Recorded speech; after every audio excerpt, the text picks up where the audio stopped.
Assalamualaikum warahmatullahi wabarakatuh. Sebelumnya, perkenalkan saya Kifaradila dari Statistika Universitas Riau. Di sini saya akan membahas terkait algoritma adaptive boosting untuk analisis sentimen berupa produk handsfree yang diambil dari Tokopedia. Di sini saya sebagai perwakilan dari kelompok 9, yang mana dengan anggota saya sendiri dan 2 orang rekan saya, yaitu Latifah Zahra serta Syaftiani Dwi Astuti. Apa sih algoritma adaptive boosting? Algoritma adaptive boosting atau yang biasanya disebut dengan ADABUS merupakan algoritma ensemble yang menggabungkan beberapa model lemah secara bertahap. Model lemah ini biasanya berupa decision tree yang sederhana dengan memberi fokus lebih pada data yang salah diklasifikasikan. Hal ini dilakukan untuk membentuk model prediksi yang lebih akurat. Di sini kami menggunakan Python untuk melakukan implementasi terhadap algoritma ADABUS tadi. Langkah awal yang perlu kita lakukan adalah mengimport library yang akan kita gunakan dalam melakukan implementasi tersebut. Yang pertama, kita perlu melakukan import train test split, di mana ini merupakan fungsi untuk membagi data testing dan juga data training.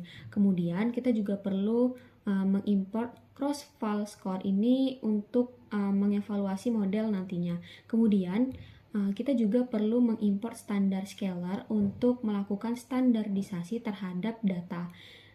Kemudian kita juga perlu mengimport ADABUS classifier karena kita akan mengimplementasikan algoritma tersebut. Maka dari itu kita perlu mengimport library tersebut.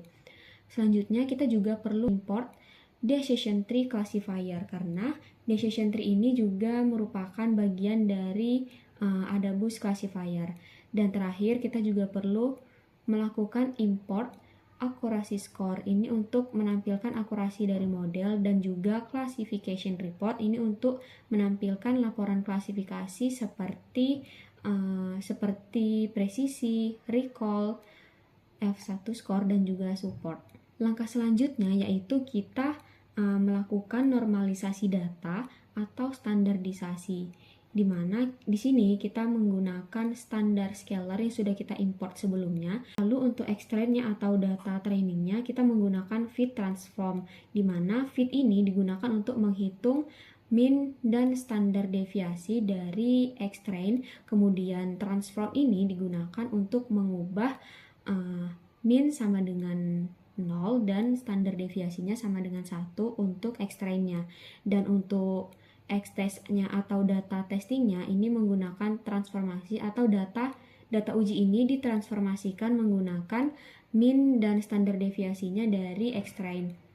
Setelah kita melakukan normalisasi data, maka selanjutnya kita membuat model ADABUS. Di sini kita beri nama ADA model. ADA ini merupakan ADABUS, jadi ini adalah model ADABUS. Kemudian kita panggil fungsi ADABUS classifier tadi. Kemudian ini adalah estimator sama dengan decision tree classifier dengan max depth sama dengan 1. Artinya kita menentukan model dasar atau weak learner yaitu decision tree dengan kedalaman maksimalnya 1. And estimator ini digunakan untuk menentukan jumlah weak learner atau model lemah yang akan digabungkan. Kemudian sebanyak 50 ini akan dilatih secara bertahap. Kemudian di sini kita menggunakan learning rate sama dengan 1, yang mana ini digunakan untuk melihat kontribusi masing-masing dari model lemah terhadap model akhir. Dengan random state sama dengan 42, ini digunakan untuk memberikan hasil yang konsisten apabila model dijalankan ulang. Setelah kita membuat model, maka langkah selanjutnya adalah melakukan pelatihan model. Dari model yang sudah kita buat tadi, kita lakukan pelatihan yaitu dari X-train dan Y-trainnya. Setelah itu kita melakukan evaluasi terhadap model yang sudah dilatih tersebut dengan menggunakan cross validation. Di sini kita memanggil fungsi dari cross validation cross-val score dari ada bus model yang sudah kita buat.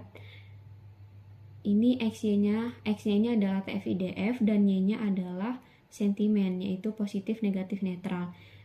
Dari data berdasarkan model ADABUS yang telah dibuat dibagi menjadi 5 bagian, karena CV-nya sama dengan 5, berarti ini datanya dibagi menjadi 5 bagian. 4 bagian digunakan untuk pelatihan dan yang satunya digunakan untuk pengujian. Dapat kita lihat hasil dari akurasi cross validation per fault ini bagian. Jadi akurasi cross validation per bagiannya adalah 75,51%, 77,5%, 78,08%, 73,97%, dan 78,08%. Nah, dari hasil ini dapat kita lihat bahwa model bekerja cukup konsisten karena nilainya tidak jauh berbeda. Kemudian di sini diperoleh rata-rata nilai akurasi cross validation-nya itu sebesar 76,64%. Nah, kemudian kita juga mengevaluasi menggunakan prediksi dari model ADABUS. Di sini digunakan prediksi dari X-test atau data pengujian, diperoleh output sebagai berikut. Dapat kita lihat bahwa akurasi dari model ADABUS boosting diperoleh sebesar 78,91% atau 79%, yang menunjukkan bahwa model sangat baik dalam memprediksi sentimen secara umum. Dapat kita lihat bahwa ulasan konsumen mayoritas tergolong dalam kategori positif. Di sini terdapat sebanyak 113 dari total 147. Sedangkan untuk yang netral dan negatifnya itu hanya 17 dari 147 data. Nah, model ini sangat baik dalam mengklasifikasikan ulasan positif. Dapat kita lihat pada nilai recall dan F1 skornya itu sebesar 1 dan F1 skornya 0,88. Namun presisinya itu hanya 0,78. Artinya sebagian kecil untuk ulasan positif ini salah diklasifikasikan dalam kelas lain. Sebaliknya, model ini sangat rendah dalam mengklasifikasikan ulasan negatif dan netralnya, walaupun presisinya 1 karena nilai recall dan F1 skornya itu rendah. Nah, di sini dapat kita lihat untuk ulasan netral itu sebesar 0,06 dan yang negatifnya 0,12. Hal ini menunjukkan bahwa model sangat jarang mengenali ulasan negatif dan ulasan netralnya. Langkah selanjutnya adalah membuat workload dari ulasan positif, negatif, dan netral. Sebelum itu kita perlu melakukan import library, yaitu import. Yang pertama kita perlu mengimport workload. Workload ini merupakan fungsi untuk membuat visualisasi dari kumpulan teks. Kemudian kita juga perlu mengimport matplotlib pivot ini untuk menampilkan hasil visualisasinya. Selanjutnya kita membuat workload dari semua ulasan, yaitu positif, negatif, dan netral. Di sini dapat kita lihat untuk sintaksnya seperti berikut, yaitu DF sentimen artinya ini sentimen dari ulasan positif, negatif, dan netral. Karena kita ini untuk ulasan positif, maka di sini sama dengan positif. Begitupun untuk yang lainnya. Dan digabungkan dengan final text. Ini final text adalah ulasan yang sudah dilakukan processing. Jadi ini ulasan finalnya, maka kita gabungkan dan diberi spasi. Selanjutnya adalah membuat visualisasi workload dari ulasan positif. Kita beri nama Wici Post, Wici adalah workload dan post ini adalah positif. Sama dengan workload ini fungsinya. Kemudian dengan membuat lebarnya 800, tingginya 400 dengan background berwarna putih dan generate ulasan positif, artinya dia akan mengambil yang ulasan positifnya saja.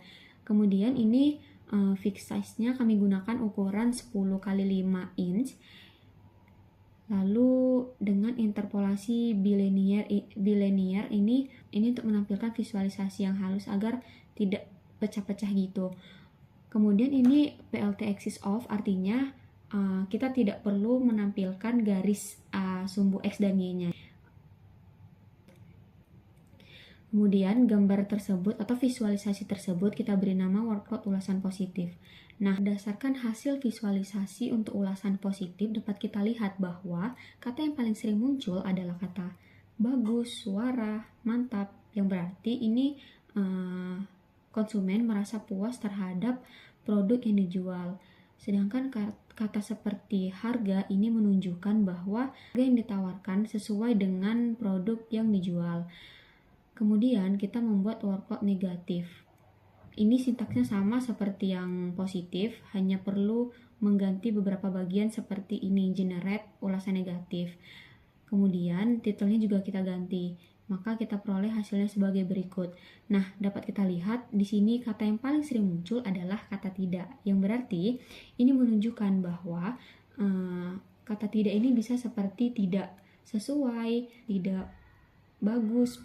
Intinya ini menunjukkan bahwa produk tersebut mengecewakan para konsumen karena tidak sesuai dengan harapan mereka. Nah, selain kata tidak, ini juga ada suara barang, artinya memang suaranya mungkin suaranya tidak bagus, barangnya juga tidak bagus, intinya kualitasnya tidak sesuai dengan yang mereka harapkan. Selanjutnya juga untuk yang workload netral, ini dapat kita lihat untuk hasilnya sebagai berikut. Nah, di sini dapat kita lihat bahwa kata yang paling sering muncul itu juga kata tidak, barang, suara. Mungkin beberapa konsumen itu merasa biasa aja terhadap barang tersebut, terhadap produk yang dijual oleh toko tersebut. Selanjutnya kita melakukan analisis sentimen. Di sini kami menganalisis 4 aspek, yaitu kualitas, harga, pengiriman, dan juga pelayanan. Di sini kami membuat dictionary untuk menyimpan hasil analisis sentimen untuk per aspeknya, menggunakan nama dengan hasil sentimen. Kemudian menggunakan loop untuk menganalisis jumlah sentimen positif, negatif, dan netral per aspeknya. Di sini menggunakan fungsi for aspek kata in aspek. Aspek kata ini nanti akan menyesuaikan dengan aspek-aspek yang ingin dianalisis seperti aspek kualitas, harga, pengiriman, dan juga pelayanan. Kami mengambil subset data yang mengandung kata aspek, yaitu di bagian final text, kemudian aspek katanya, dan case false ini artinya mengambil seluruh ulasan tanpa melihat huruf kapital dan non-kapitalnya. Selanjutnya juga dilakukan perhitungan untuk jumlah sentimen positif, negatif, dan juga netralnya. Lalu disimpan ke dictionary yang diberi nama hasil sentimen tadi. Kemudian kita tampilkan total sentimen per aspeknya. Diperoleh output sebagai berikut. Nah, dari keseluruhan aspek ini, dari aspek kualitas, harga, pengiriman, dan juga pelayanan, keseluruhannya itu ulasan positifnya lebih banyak dibandingkan ulasan netral dan negatifnya. Nah, berarti kebanyakan konsumen itu merasa puas terhadap produk yang dijual. Selanjutnya, kami membuat visualisasi dari hasil sentimen tadi. Langkah awal yang perlu dilakukan tentu melakukan import library. Di sini digunakan pandas dan matplotlib bplot. Lalu mengubah dictionary hasil sentimen yang ini tadi itu menjadi data frame. Maka diperolehlah output sebagai berikut. Ini sudah dalam bentuk data frame. Selanjutnya, kita membuat plot diagram batang untuk setiap sentimen per aspeknya. Menggunakan df sentimen ini untuk membuat plotnya dengan jenis bar, kemudian ukuran 8x5 dengan warna biru untuk yang positif, merah negatif, dan abu-abu untuk yang netral. Kemudian di sini digunakan X bar label ini untuk memberi angka pada setiap barnya. Label tipe H ini berarti nanti angkanya diletak di atas masing-masing barnya dan dengan ukuran fontnya itu sebesar 10. Kemudian diberi nama distribusi sentimen per aspek, dan X labelnya aspek produk, Y labelnya jumlah ulasan. Kemudian ini rotation 0 artinya tulisannya nanti akan lurus dan tidak berputar. Kemudian ini kita buat legend dengan titel atau judulnya sentimen, dan ini fungsi untuk agar visualisasinya tidak bertumpuk atau agar lebih rapi. Maka kita peroleh outputnya sebagai berikut. Dapat dilihat juga bahwa ulasan yang paling tinggi adalah ulasan positif dari seluruh aspek ini. Aspek tertinggi itu diperoleh pada harga, artinya konsumen puas terhadap harga yang ditawarkan dengan kualitas barang tersebut. Selanjutnya kami juga membuat visualisasi menggunakan pie chart untuk setiap aspeknya. Ini merupakan fungsi atau sintaks untuk membuat pie chart tersebut. Labels ini label positif, negatif, netral, kemudian size dari data positif, dari data negatif, dan juga data netralnya. Kemudian diberi warna biru, merah, dan juga abu-abu, sama seperti bar plot sebelumnya dengan menggunakan ukuran 5x5. Ini size berarti ini nama dari data positif, negatif, dan netral. Kemudian labels berarti nanti akan diberi label negatif, positif, dan juga netralnya. Warnanya ini fungsi untuk membuatnya ke dalam bentuk persentase dengan start angle 140 untuk memutar pie chart untuk lebih menarik. Kemudian kita beri nama judul proporsi sentimen pada aspek. Ini fungsi untuk memunculkan setiap aspeknya. Berarti nanti ada 4 aspek, yaitu kualitas, harga, pengiriman, dan juga pelayanan. Dengan P20 ini memberikan jarak antara judul dan gambarnya. Diperolehlah output sebagai berikut. Yang pertama ini untuk pie chart dari aspek kualitas. Dapat dilihat bahwa ini ulasan positifnya juga lebih banyak dibandingkan ulasan negatif dan netralnya, dan sedangkan ulasan netral negatifnya ini hanya berbanding tipis. Selanjutnya dapat kita lihat pada aspek harga juga ulasan positif yang lebih banyak sebesar 77,2%, sedangkan ini untuk ulasan negatifnya lebih sedikit, hanya 5,4%, yang menunjukkan bahwa aspek harga lebih banyak. Artinya ulasan konsumen terhadap aspek harga ini mereka lebih puas, yang mungkin produknya itu lebih sesuai dari harga terhadap kualitasnya gitu. Selanjutnya untuk pada aspek pengiriman juga terlihat bahwa ulasan positifnya lebih banyak dibandingkan ulasan netral dan negatifnya. Untuk ulasan netral dan negatifnya ini hanya berbanding tipis. Dan yang terakhir adalah proporsi terhadap aspek pelayanan. Di sini terlihat bahwa untuk ulasan positif itu sebesar 53,8% dan negatifnya 46,2%, sedangkan yang netralnya 0. Artinya ulasan konsumen yang masuk kategori netral itu tidak ada. Berdasarkan hasil analisis sentimen yang sudah dilakukan, maka kami memberikan beberapa rekomendasi untuk produk handsfree terhadap perusahaan tersebut. Yang pertama, perusahaan dapat mempertahankan kualitas produk. Dapat kita lihat bahwa dari beberapa visualisasi tadi dan hasil akurasinya, mayoritas ulasan itu tergolong positif, sehingga kualitas produk handsfree saat ini dinilai baik oleh konsumen. Maka dari itu perusahaan dapat mempertahankan standar kualitas, terutama dalam hal kenyamanan dalam pelayanan, kualitas, dan lain sebagainya. Yang kedua adalah perhatikan ulasan negatif dan netralnya, walaupun jumlahnya sedikit, namun bisa mengandung kritik dan saran yang berharga. Sebaiknya perusahaan itu tetap memperhatikan ulasan tersebut untuk melihat hal-hal yang dapat diperbaiki nantinya. Yang ketiga, perbaiki kemasan dan layanan tambahan. Keluhan dalam ulasan netral atau negatif dapat berkaitan dengan pengiriman, layanan, atau kondisi barang, sehingga hal itu perlu diperhatikan.